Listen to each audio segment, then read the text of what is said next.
Stay tuned to the Ask Dr. Ross podcast. It's created to give you info to succeed at college. Our hosts are highly qualified. Dr. Catherine Ross is a member of the University of Texas System's Academy of Distinguished Teachers. She's also a popular professor of 19th century English literature. Co-host and multimedia editor Nathan Witt provides a student perspective. Ask Dr. Ross is a community service of the University of Texas at Tyler. Hi, I'm Catherine Ross, and this is a podcast for parents, students in school who are thinking about going to college students who are already here, adults who are thinking of maybe going back to college, and really anyone who wants to know more about what life in colleges and universities is like today in the U.S. of A. I'm here with my friend Nathan Witt, who's a student here. If you'd like to ask Dr. Ross a question, you can email us at adrquestions@gmail.com. No question is too big, too small. There's no right or wrong questions. Today, we're going to talk about housing, what that looks like, what different opportunities are, and maybe what you can expect from housing. Yeah. So we've got a gentleman here to talk with us, Dr. Joe Berthiaume, sometimes known as Dr. Joe. He is currently the executive director of campus communities at UT Tyler, where he takes care of housing, residence life, and even dining. He's taught graduate classes in assessment. He is an all-around university fella. He's been everywhere from Massachusetts to Wisconsin to Ohio to Mississippi, California, and now he's in Texas. So we're real happy to have you here to talk about how do you get your housing, what are the choices, what are the things that you need to be aware of, and just in general, what is your attitude or what is your sort of theory or philosophy of college housing?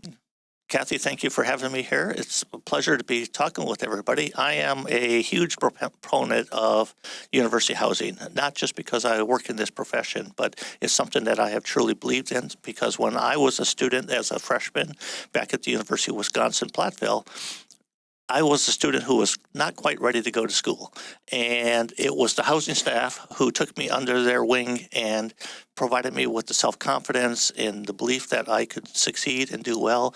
They introduced me to people. It was the RAs. They got me involved with the Hall Council, the RHA.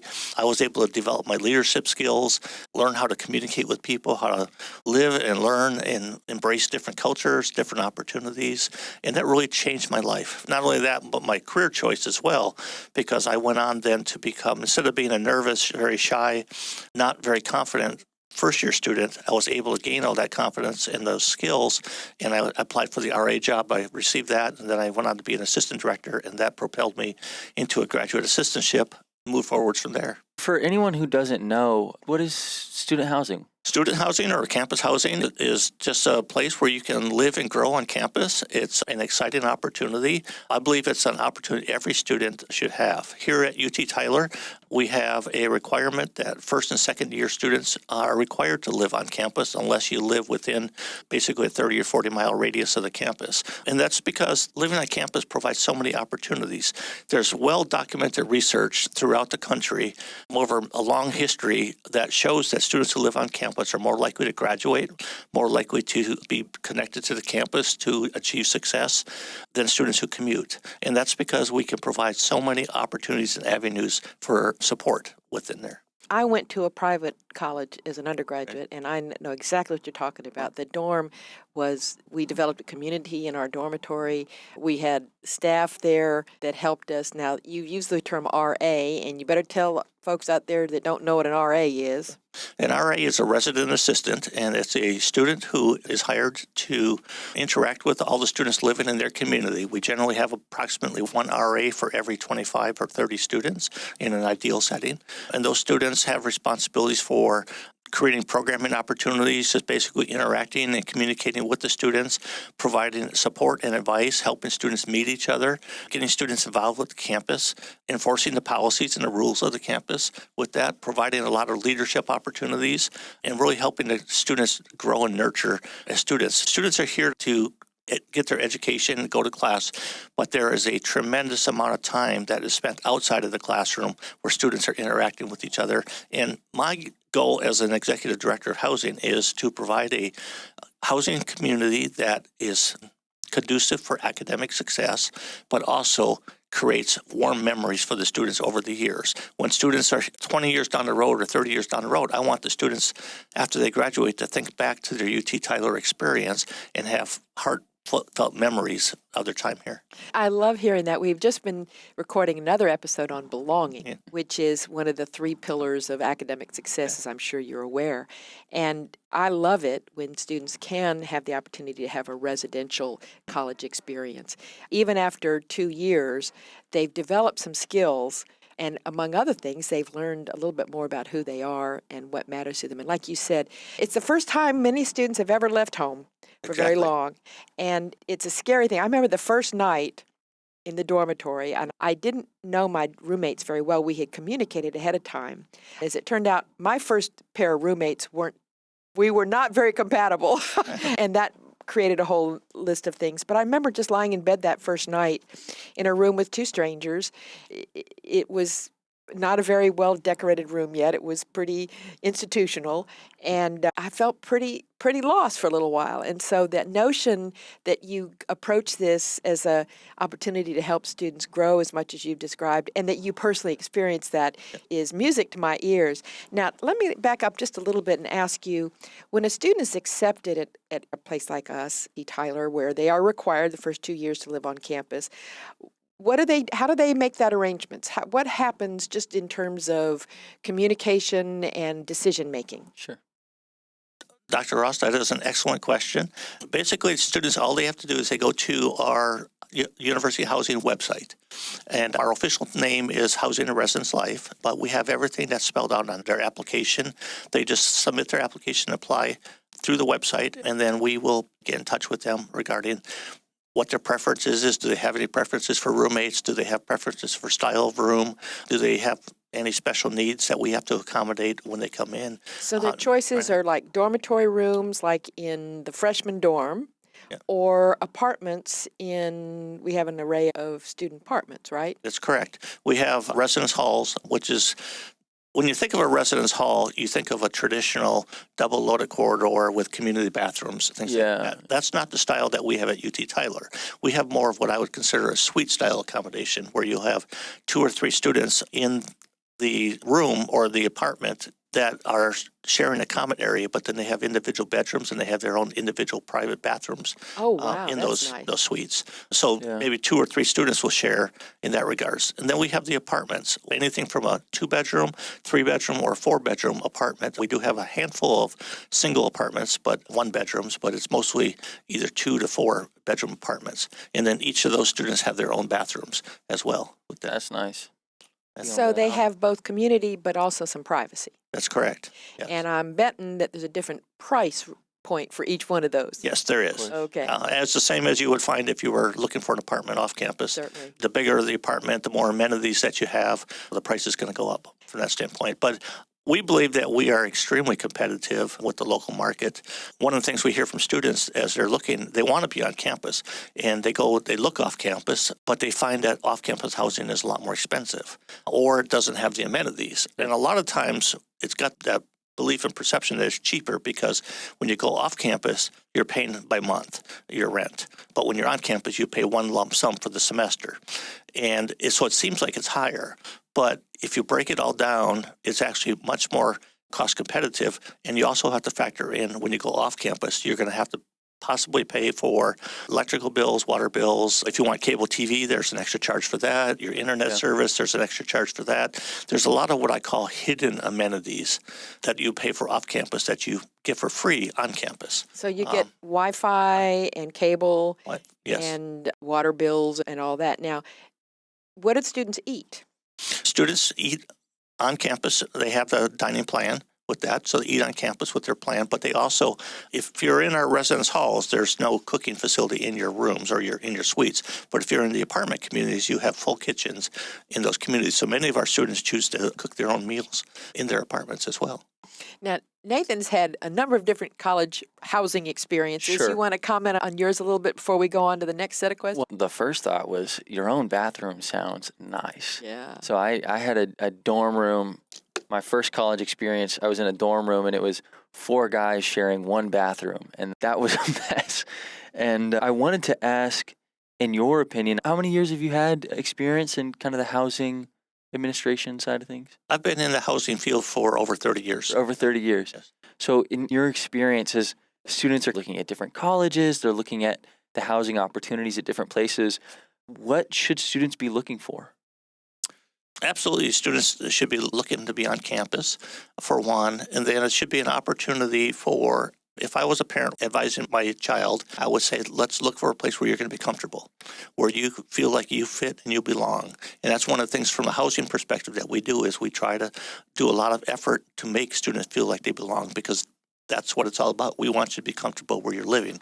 If you're not comfortable where you're living, you're not going to achieve as much academic success, because you're going to be worried about too many things. So you need to look for that comfort aspect, but you also need to look for a safety aspect. What else is going on around the campus? What kind of staffing support does the housing program provide? What are the amenities that are offered with the housing accommodations on campus? Well, let me ask you a couple questions. When you're at home, there are certain house rules, and your parents have rules. I'm assuming that you all have some basic rules that have to be stated up front to the students. And what kind of rules do the dorms have? But also, how do you communicate those?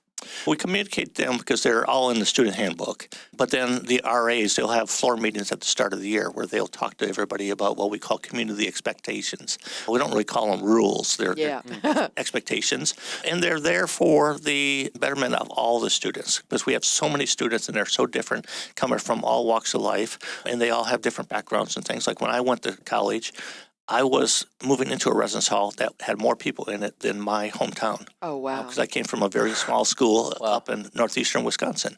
And so it was an eye-opening experience for me. And that's one of the reasons why students can sometimes be a little bit intimidated when they come to campus. And the RAs really engage them and help them through activities and get them on campus, get them comfortable, and get them to where they are exposed to new ideas, new thoughts, new ways of doing things, and they develop that self-confidence and they interact with each other. Your description of the RAs is really important. Several of my English majors, who are also my advisees, have been RAs. And so I've heard quite a few of the stories. And you're right, they make a huge difference. They're leaders, they're friends, they're big brothers or big sisters, and they really do add a lot. They add a lot to the student's learning experience at the university. Now, when you have a student who is having trouble in the dorm, is the RA the first point of contact usually? They would be the first point of contact, but they can also go to a full-time staff member, and we have a staff member we call residence coordinators. That's a full-time staff member. Frequently, they have a master's degree that's been completed. They are not only have an office in the residential community, but they have an apartment, and they live in that community as well. So they know what's going on, and that person has got a lot of experience and skills.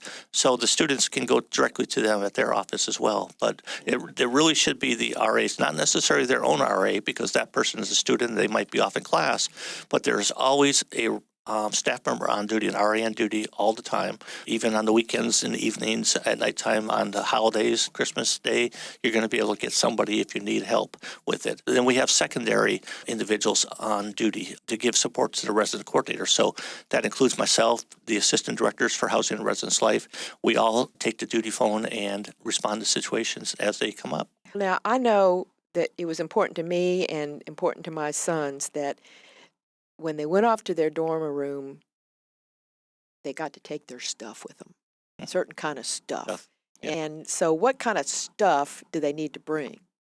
Kathy, when you and I went to school, we would have just had the very basics. We would have had our blankets and linens for the bed, and we would have had toiletries and things like that, and of course our papers and studies, books and things like that. Nowadays, students bring their computers, all the technology gadgets that they have, their TVs. They're bringing a lot of things from home.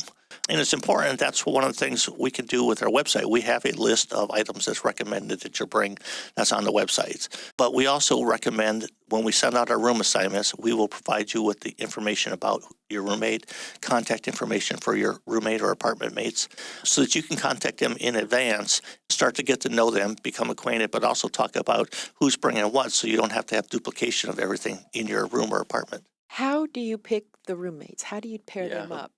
Students have an opportunity as an incoming student. You have the opportunity if you have a preferred roommate. Most students do not. Most students just take the random approach and get whoever we place them with. But if you do have a preferred roommate, you can put that down on your application. And then while we don't guarantee it, we do our best to try to accommodate that preference. It depends on when you apply and the space availability for that. But we try to accommodate as many preferences as we can.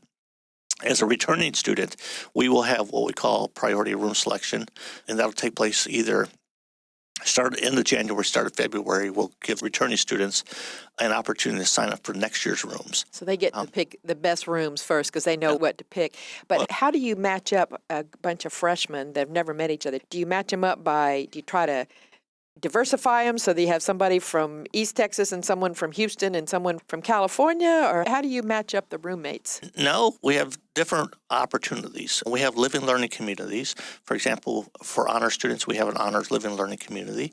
We have a nursing community for pre-nursing students. They're going to be here. And so they're all in the same hall or in a group? They're all in the same floor with that, and the only people living in that particular community would be the pre-nursing students or the honors communities. We also have a first-gen community that we're doing. We're looking to expand that opportunity in the future for other students because that gives you a connection when you first come to the campus. And oftentimes you are taking classes together, and then we can also engage with the academic side of the campus. Faculty and professors will come out and do special engagements with students and social opportunities and get to know the students as individuals, not just in their classrooms, but in the residence halls and their living environments as well. I've heard the midnight breakfast is a famous thing that happens in the Midnight dormitories. breakfast is fabulous. Yeah, we have upwards of 1,000 students that will turn out for that event every year. And not always dorm students either, huh? That's correct. That's okay. That's right. Yes. As commuters can show up for that as well. So what are your favorite things about what we do at this campus and maybe at some of your other campuses for students in the residence halls to help them feel like they're belonging but also doing well in academics? What are some of the services or guidance that you give them? Yeah, I think the first thing is just the interactions that people have with the staff here, whether it be the staff like the RAs or the full-time staff in our central office or the folks living out in their communities or elsewhere on campus. UT Tyler has staff members who truly and genuinely care about the success and the well-being of the students. If somebody is talking to a student and that student expresses that they have concerns, then we have an opportunity as staff members to submit them to what's known as the campus care team. And the campus care team then will reach out to the students and help provide guidance and support and advice and help the student with whatever the topic is or the issue that they're dealing with, provide them with the resources for them to overcome that issue or that particular topic and get them on the road for success and things and provide them with the support and the foundation they need to achieve success, whether it be in their personal life or whether it be in their academic lives. We try to do that in housing as well. Just through the personal interactions that we have, we do a lot of programming and activities or Like what we call residential curriculum, where we'll do social engagement with just large gathering at the start of the year. We'll have social events where students can come out. It might be a small thing, an ice cream social or something like that, or it could be something as big as a barbecue that takes place, or we'll bring out the bounce houses that you have on campus and just let students engage in a variety of fun social activities. I know food is always a big attractor. Food is a big attraction. Yes, indeed. Food and free stuff is what we've been told is the Yes, indeed. two things. And we give away a lot of it here. Yeah. But we also do a lot of things like educational programming and like what? Cultural programming. We'll have educational programming. It could be anything from a time management discussion to have somebody that's been on an overseas trip will come in and talk about their experiences on that trip. Let students see the pictures and other things that take place. We will do a lot of things on diversity to help students become exposed to other thoughts and ideas and cultures and basically learn about each other and communicate with each other. We have, as I mentioned, with our living learning communities, we'll have faculty members come into the campus and just engage students in dialogue in that regards. We do recreational activities through working with our partners at campus through the intramural sports or the athletic programs. We try to provide support with that by getting students involved in all those activities. Do the athletes do they tend to be housed in the same place too, like the learning communities? Athletes do have housing in similar were not all of them. Some athletes choose to live with non-athletes because they just want to be with their friends, and we try to honor those requests as we can. Of course, the coaches like to have the athletes together for that sense of camaraderie and team development, and those students are going through particular, very similar needs in terms of training schedules and games and practices and things like that. So we try to meet the needs of all those different programs with our Well, help. the one nice thing about being on campus is that the way our campus is built is the dorms and the apartment complexes pretty much surround the library, and so there's a library is a really quick, easy place to get to study. But noise in the dorms can sometimes be a problem for studying, can't it? But do Yes. you have special But- quiet rooms or anything like that set aside? We do. We have part of our amenities is we'll have computers that students can come down to if they don't want to use the computers in their rooms. They can come use a computer room that we have, or we have study rooms that are available. We have recreation rooms for students if they want to just play ping pong or pool, or we've got swimming pools out in our communities, and Very just popular. a variety of amenities That's that are neat. available. What do you want to ask here, Nathan? I did want to dig into the advantages versus disadvantages of the different opportunities, because again, I feel like we'll have people listening who are trying to map things out in their mind of what option to go with, and you have all this experience. So help me understand, correct? Typically, the options would be on-campus housing, off-campus but still owned by the college, and then you have commuting. Is there any I'm missing? We have the on-campus communities, and then we have a community called University Pines, which is not owned by the university, but it is for university students. But it's a private developer that owns that. And then the students, of course, have the opportunity as juniors and seniors, they have the opportunity to go off campus if they wish to do so. And commute. Or commute from their parents' homes or wherever. But many of our students, in fact, I would say the majority of our students are requesting on-campus housing. Right now, demand for housing is high, very high, and it's because there's so many conveniences for being on campus. You don't have to worry about, do I have enough gas in my car to make it to and from wherever I'm living to the campus? You don't have to worry about the traffic and I'm going to run late, or I'm going to have a flat tire, or if you go back to February, we had the ice storms and you had trouble navigating around and things like that. If you're off campus or you're commuting, you're sitting there at 8 p.m. at night or 9 p.m. at night, and you have these questions about the classes you're studying for, and you need help. You're going to have to make special effort to try to get in touch with somebody else, probably by phone or something. Whereas if you're on campus, you can just go down the hall and knock on somebody else's door, and you probably got somebody there that's in the same major, maybe same class, or somebody that's been through it before, and you can sit down and talk with them, and you've got that guidance and support.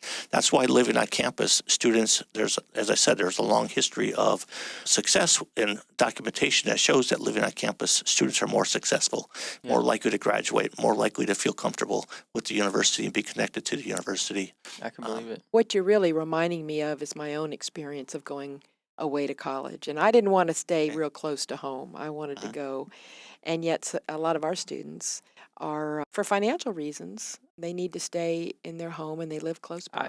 I stay at home. I commute from Mineola, which is about a 50-minute drive. And the drive is not the most fun, but the biggest disadvantage, like you were saying, is that if I've already gone home for the day and then I want to stop in for some office hours for somebody, the biggest thing is my friends will randomly text me, hey, we're going to this taco place. You want to go? And I'm like, dude, I'm already home. Or hey, we're going to go out tonight. I'm like, oh, but that's an hour drive up and an hour drive back. Yeah, it definitely has that disadvantage of just accessibility to all the fun stuff that's going on campus. And I miss that about my first college that I went to.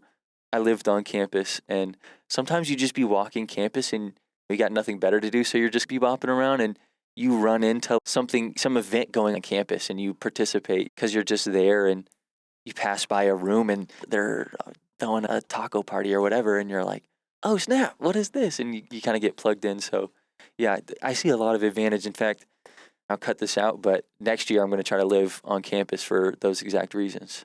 Yeah.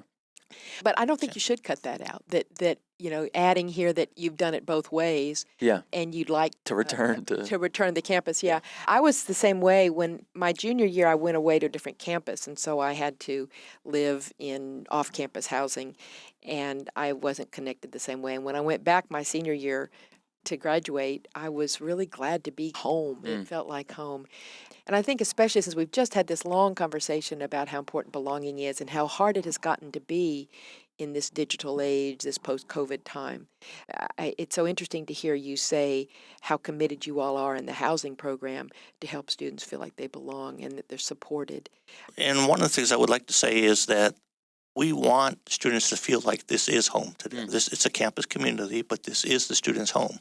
Yes, they have their home back with their parents or their families, and that certainly is important, but we want students to be comfortable when they come here and to feel like, I belong and this is where I'm very comfortable. I want to be here. And I believe we have that. We have had students who have even been taking nothing but online classes, but they want to live on campus. Wow. Because they know there's a sense of belonging here. This is their social network. They know they have the support to do well with it, and they're very happy living here. One of the things that I've noticed over the years is that pre-COVID, there was a lot of chatter out there in the country about university residence halls and the future of them. And people were saying with modern technology, you could take all your classes online. Housing is going to go away on campus. You don't need it. It's too expensive, etc. Then COVID came along. And many institutions around the country shut down for a period of time, and students had to be remote with that, and they had to take their classes remote, and they were disconnected from a lot of those friendships, those activities, that engagement. And we found that was very frustrating for the students. They were very excited and very eager to come back when we got to the post-COVID era. And we're seeing numbers right now here at UT Tyler, record numbers for our housing demand. And I believe a lot of that is because they do feel like they belong here and they want to be here. They want to have those connections with other students. And it's the students that are living at home that are frustrated. And they found out that they love their parents and their families, but living at home and going to school at home and trying to get educated from the front of a computer is not what they want. Yeah. I wanted to return to what you said about the technology age and all that kind of stuff. Having been in the industry as long as you have, or I don't want to use the word industry, but It is an industry, isn't it? Or at least in the profession, maybe more like the in profession. the profession. Yeah. Yes. So in your long tenure in the profession of student housing, how have you seen it change to evolve with the technology age? It's evolved. You're not just bringing in a small 12-inch black and white TV anymore. Right. Now you got your flat screen TVs. They have to be hung up on the wall. Yes, we do have a few students trying to do that, but that is not allowed. We do not even provide cable TV right now. We do streaming. So the students are streaming their TV services, and many of the students that they have services at home can just utilize those same services for their TV needs on campus here. But we offer a lot of varieties with that. We're working with Apogee right now to provide a lot of these streaming services with that. Oh. So you got a lot more choices with that. But it's also on campus now. You've got all the amenities. We have the swimming pools, the fitness rooms, the other things that are taking place in the residence halls. The athletic center around the athletic corner. center. But even just physically in the residence hall itself, there's a lot more opportunities. The opportunity now to have kitchens and to dining food that you could not in the past, you would not be able to eat in campus at all. With that, you have so many different resources now that are available to you, and the technology is there. And we're trying, every year we do more and more with technology in our campus housing as well, so we can meet the needs of the students. Yeah. Because the students are going to evolve. So the university has to evolve, and as part of the university, campus housing has to evolve with that as well. I'm reminded of a common problem in the dormitory that I went to where we didn't have a kitchen. We had a lounge for one television with a place to heat up food. We didn't have microwaves, but we had a refrigerator. And one of the worst things was that somebody ate your food. It was like, and you had to write your name all over your food. And then you'd come down and there'd be a note in the refrigerator, "Who ate my yogurt?" Okay. Please resupply, things like that. So there's some funny kinds of things you have to learn about living in a community. But thinking about how parents might feel, I'm curious about two things, cleanliness and security. So let's start with cleanliness. Now, I have to admit that at my private women's college, we had someone who came and cleaned the rooms for us. We had to make our own beds, but someone cleaned the rooms and the bathrooms. What about that in the current modern dormitories or residence halls? The current residence halls, the students are responsible for cleaning their own rooms or their own apartments. We do monitor that, and we have health and safety inspections on a regular basis throughout the year. How often? Every couple of months we'll have them. So students they are expected to keep their rooms clean. They're expected to keep their bathrooms clean and sanitized, and we will hold them accountable Do you for that. supply the equipment to do that? Nope, That's up to them. Student is responsible for themselves within their individual rooms. Now, we provide cleaning for the common areas, the hallways, the lounges, all the public spaces, but the students have responsibility for their own rooms in their own apartments. But that's part of the learning and growing and personal development for a student Sure. that lives on campus, because when they graduate, it's one of the beautiful things about living in a college residential experience is you get ready to transition out of campus life into the community. We can teach and build a lot of life skills, and we can provide a lot of support in that regard. How to clean a kitchen. And it's not just how to clean a kitchen, but how to cook or how to wash your clothes. And in our campus housing in the apartments, we actually have washers and dryers in each of the apartments for most of our apartments. And then in the residence halls, we have the community laundry rooms. But there's many students who come to the campus that do not know how to wash clothes or to really cook for themselves. So we can do a lot of activities designed to help educate them about that in a non-threatening, positive way where they're comfortable with that and they learn and they grow about that. So how about security? How do your youngsters get into these buildings and out of them? And The campus housing is very safe, but it's like any community where we are a community within a community of Tyler. University Police works very closely with us. We have our buildings locked 24 hours a day at the apartments, communities, even though you have an exterior entrance to your apartments, we have the gates and the fences surrounding our apartment communities. You have to have your ID card, and either your ID card or your phone will let you into your individual room or your individual apartment. It'll also let you into your building or your residential community. You have to swipe in. Other people can't get in. That's correct. Okay. Yes.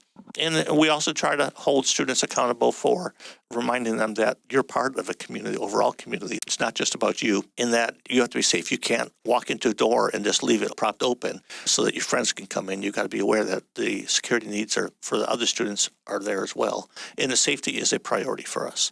What about having guests? Students are allowed to have guests, and they can request to have a guest stay over for X number of days with that, and they just have to contact our staff or our office and make those requests ahead of time. But students can come and go 24 hours a day to each of their residential communities, and they can bring guests in to visit with them. But if they want overnight guests, they should be letting us know. So how soon before the campus classes begin do they move in, and how soon after are expected to move out? The majority of students will move in generally. If classes start on Monday, it'll be that Thursday or Friday before, and then if they can't come on those days, they could come that Saturday or Sunday afterwards as well. We will have a handful of students that will come in a little bit earlier. For example, the athletes will come in early because their practices start earlier. And per NCAA regulations, we try to accommodate those needs for their requirements. Now, are the RAs there? Because I remember I was an RA, and I remember when I was a sophomore helping the freshmen, and one of the things that included was helping to go down to, of all places, the train station, because they had shipped things from, I was in Virginia, and they shipped things all the way from Texas, and I had to help go get their stuff and help them schlep their stuff into the dorm and all that. Is that the same kind of thing today? We're not going down to the train station. Every student has a mailbox on campus, and they can ship themselves packages to themselves, and then it'll come to their communities. We get an inordinate amount of packages that come through our office or through our communities. And so they're like delivered to a mailroom in the dorm, and then they can get their packages that way. But are the RAs helping the new students as they move in? RAs do help the students with the check-in process, but not only the RAs, but we have other members of the campus community come out on move-in day to help the parents and students carry belongings to their rooms, things. Generally, how early should students be applying for their campus housing? What do you suggest? Really, the earlier the better is the standard. You want to get it in and make sure your name is in early, because if we get to the point to where we have too many applicants, then we would run out of bed space. So you want to get in with that.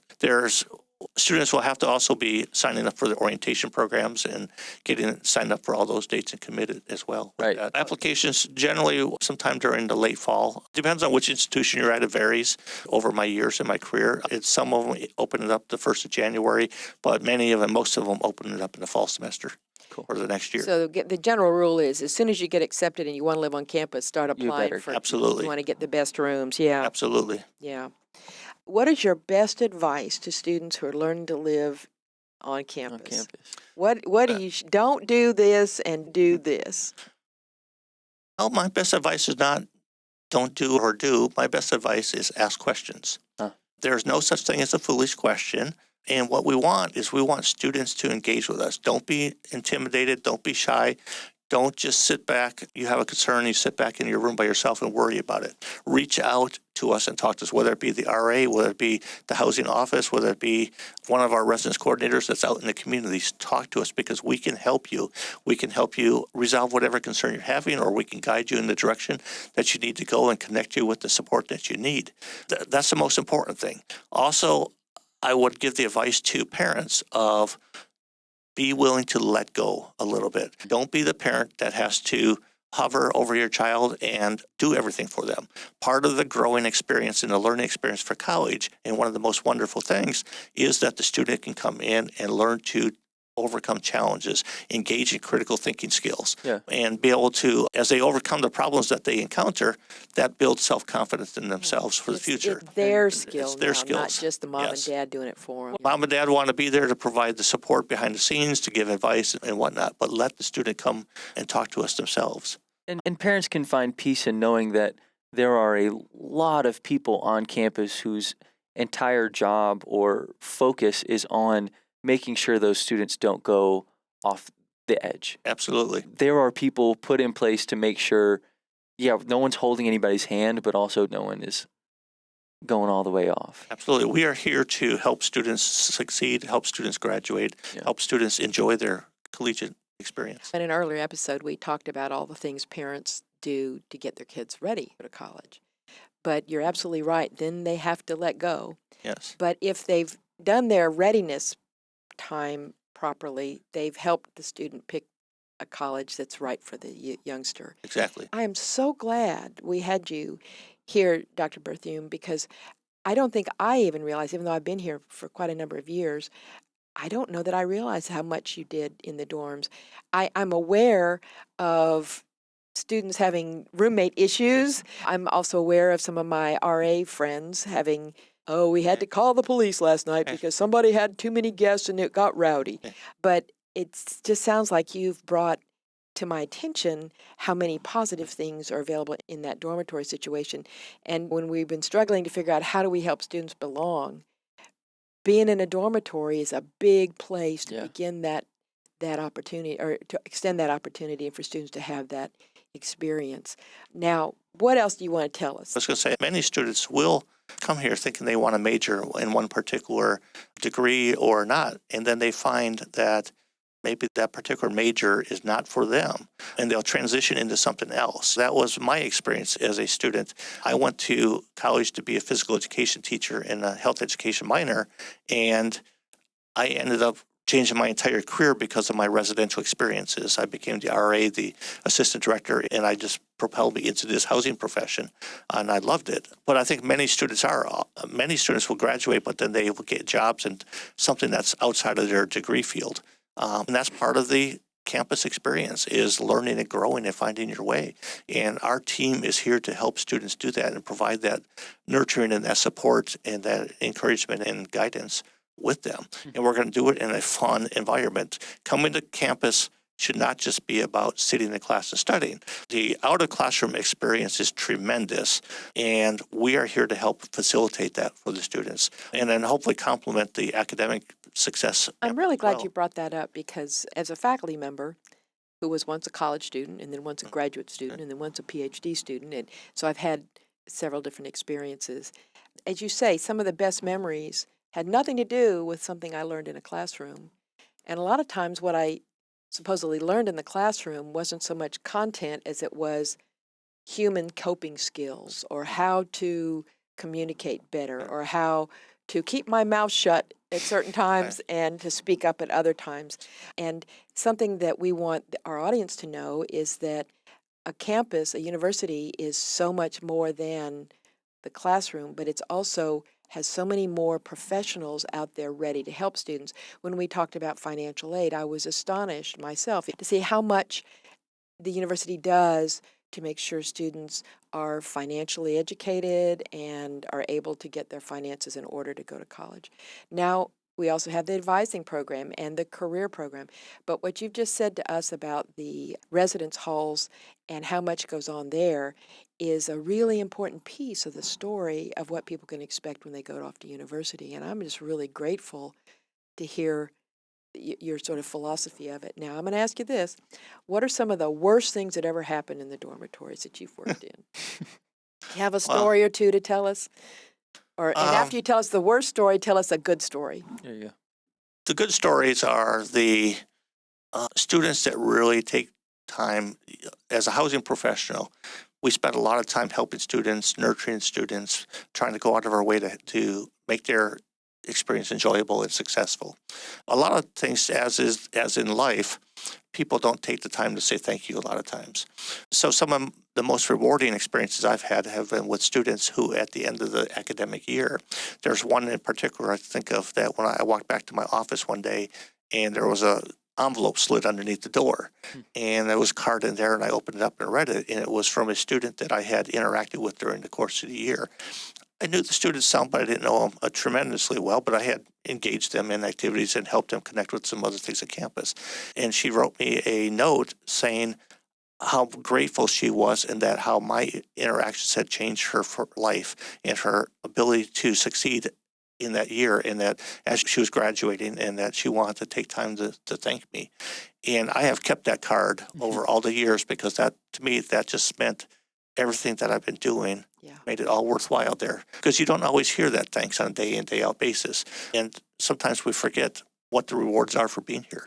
And that's a big part of the job, the profession of being in higher education, whether you're in the classroom or in the dormitories or in the financial aid office or the advising office, is that we never know for sure if what we've just done has taken. Classrooms, maybe we can assess with grades and things, but there's so much more to this process of developing into an autonomous individual with personal integrity, goals, and hope, and an opportunity to become a real human. And it's funny, at the end of the school year, after they leave, it's always a little bittersweet, isn't it? Yes, it is. It is. Yeah. Where's your office? My office is in Liberty Landing. Okay. The Housing and Residence Life office. Okay. There. Yeah. So you actually live in one of the buildings? No, it's in the clubhouse. Okay, but Liberty Landing is one of the apartment complexes, so you're living in the complex. We are in the complex. Your office. Yes, and I am actually personally living on campus right now. I've been living here for 4 months now while I look for a house. But I also believe that as the executive director of housing, I should try to experience what the students are experiencing. Over the course of my career, I have lived in campus housing for over 20 years. Wow. So I try to stay in touch with students that way. And I also think it keeps me young. Yeah, it does. It also makes us old. Yes. At the same time. Yes. Anything you can think of? I think this has been so informative. It has. It really has. And you had mentioned students that sometimes have bad experiences or whatnot. The challenging part, or most frustrating for me, but it's a reality of life, that students, like anybody else, will from time to time make bad choices. Yes. And that's one of the reasons why we try to engage students in critical thinking skills and provide them with support, because when they do make a bad choice, they're going to have to accept the consequences, whatever that may be. But I want students to know that they're not alone. They can always reach out to somebody, and somebody else is there to help them. And I want our staff to reach out to all of our students and engage them and connect them with each other, because the more we're connected with each other, not just with students to staff, but students to students, the greater our support network is and the greater opportunities we have for overcoming whatever the challenges that we're facing at the time. And the RAs live on the halls, so they see them all the time. Absolutely. And probably eat about the same time and watch that. Yeah. I felt as though when my RA, the last one I had, who was an English major, I felt like she was a mother hen. Yeah. And I got to hear a lot of little stories about this, that, and the other, mostly good ones. Every now and then some boys were being... Yeah. Although there were a few girls that were being pretty rowdy too. But it's neat when it's the students who do the first kind of, I don't want to use the word policing, but firm guiding of students away from bad behavior. And that's part of being a college student and learning to be a grown-up too, is just making mistakes. Yes, sometimes big ones yes, that impact your community. Sure. Okay. Thank you very much. Yeah. Wonderful. Great. You do a wonderful job here. Thank you. Thank you so much for being here. I appreciate you, and welcome to UT Tyler again. Thank you. It's been a pleasure to be here. Cool. This has been the Ask Dr. Ross podcast. As always, you can ask us questions at adrquestions@gmail.com. Thanks so much for listening.